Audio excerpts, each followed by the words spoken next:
Bonsoir à tous.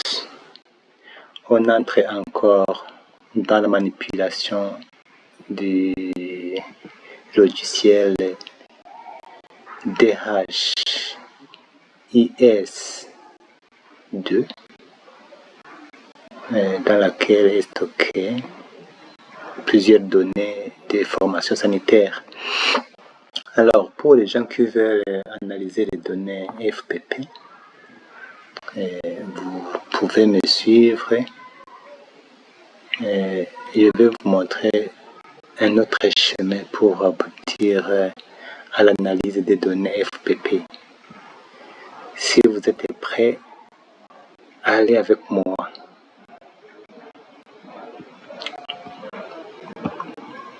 On clique pour retourner dans le tableau de bord. Voilà. Retourne au tableau de bord. Là, il y a beaucoup de données, beaucoup de tableaux selon les données voulues. Vous voyez, il y a complétude, il y a les données PNILP, données PNIT, données PNIM, TNC, etc. Si tu cliques sur ce petite flèche, tu peux voir beaucoup d'autres.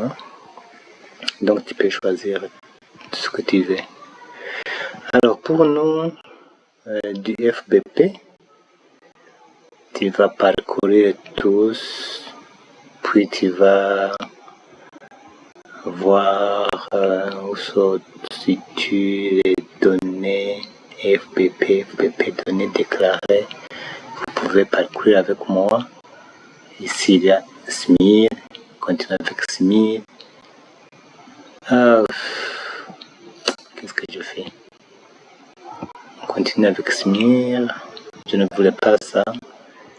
Je suis en train de chercher FPP données déclarées. Voilà. Comme ça, si je clique là, il y a le tableau de bord des données FPP qui apparaissent. Voilà. Complétude.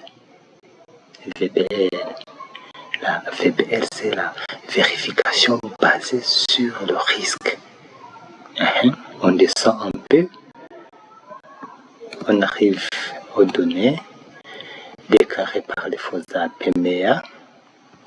Il y a les données déclarées par les FOSA API, c'est-à-dire le paquet complémentaire des hôpitaux communaux.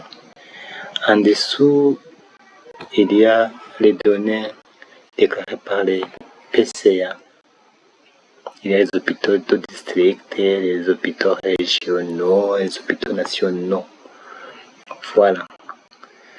Selon les données que tu veux, et je vous signale que ça, ce sont les données maintenant actualisées. C'est pourquoi vous voyez qu'il n'y a plus 23 indicateurs, maintenant c'est 13.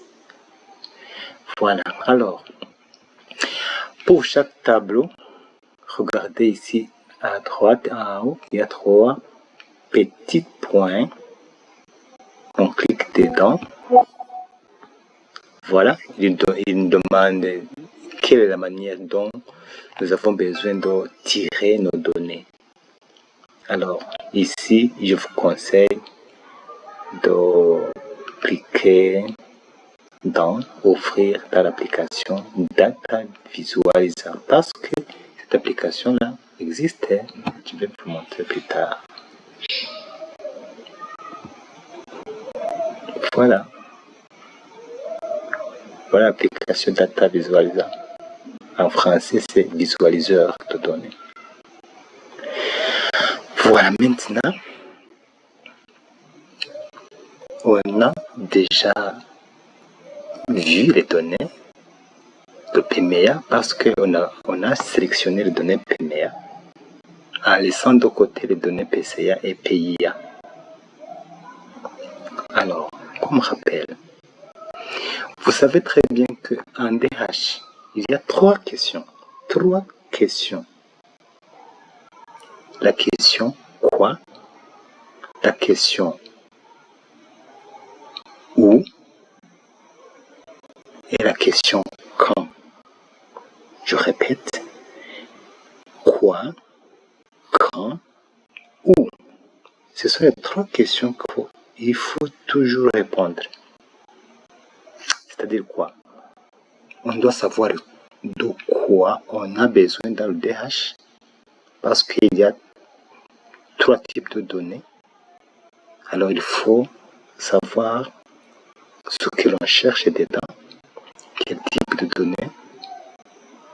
Après avoir défini les types de données, il faut déterminer la période. Après la définition de la période, il faut aussi définir l'unité d'organisation, c'est-à-dire quelle est la FOSA. Est-ce que c'est la FOSA? Tu as besoin des données de la FOSA. Tu as besoin des données du district sanitaire. Est-ce que tu as besoin des données de la province sanitaire ou bien tu as besoin des données de tout le pays? C'est ça. Alors, arrivé ici, vous regardez un tout petit peu à gauche, vous voyez où on peut répondre aux trois questions que je vous ai données.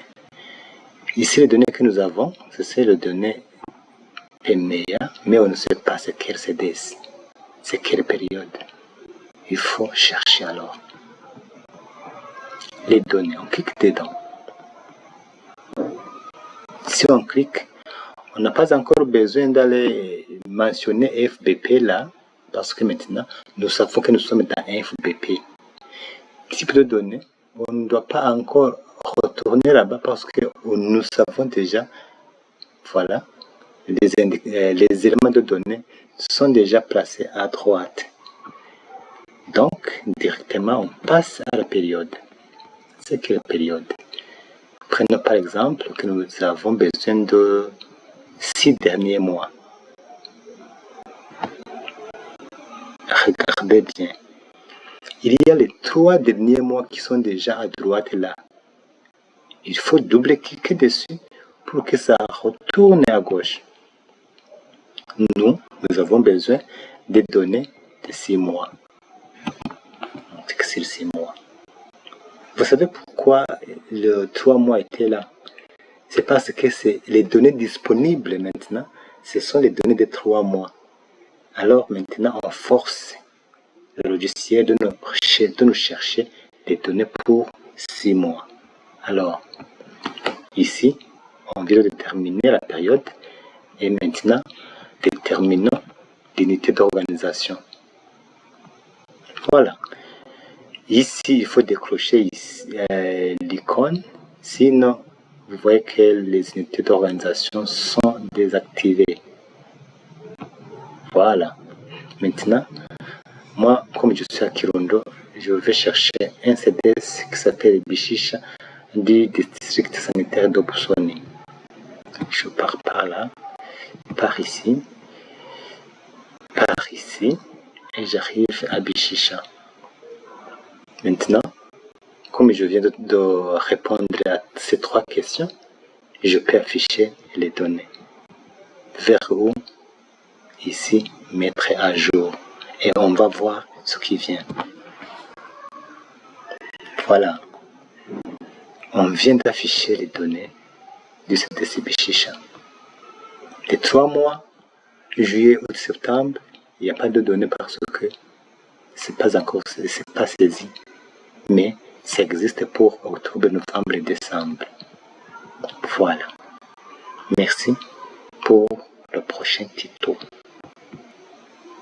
Si vous avez des questions, n'hésitez pas à les poser dans les commentaires.